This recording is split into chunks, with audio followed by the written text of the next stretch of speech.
حضرت ابراہیم علیہ السلام نے مہمان کو کھانا دینے سے انکار کیا۔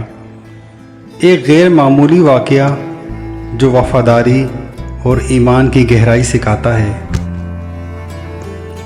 حضرت ابراہیم علیہ السلام اللہ کے خلیل یعنی دوست تھے۔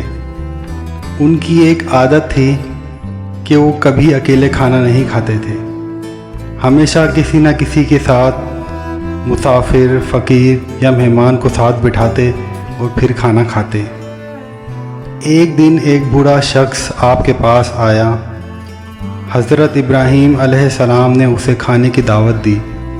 بوڑھا شخص کھانے کے لیے بیٹھ تو گیا، مگر کھانے سے پہلے اس نے آگ کی پوجا کی، کیونکہ وہ آتش پرست تھا۔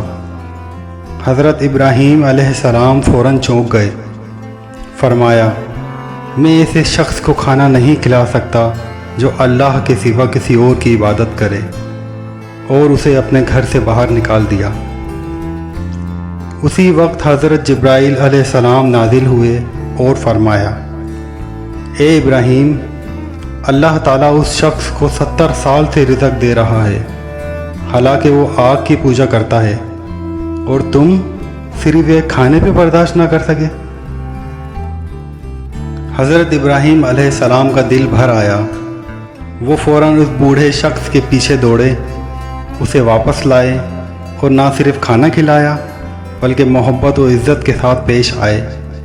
بوڑھا شخص یہ سب دیکھ کر بہت حیران ہوا اور آخر کار کہنے لگا، ایسا اخلاق، ایسی مہربانی صرف سچے رب کے بندے میں ہو سکتی ہے، اور وہ وہیں اسلام لے آیا۔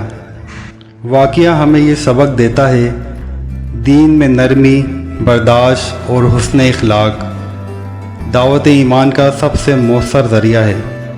کبھی کسی کے عقیدے سے نفرت نہ کرو، بلکہ اخلاق سے اس کے دل تک پہنچو۔ ویڈیو پسند آئی ہے تو لائک لازمی کرنا۔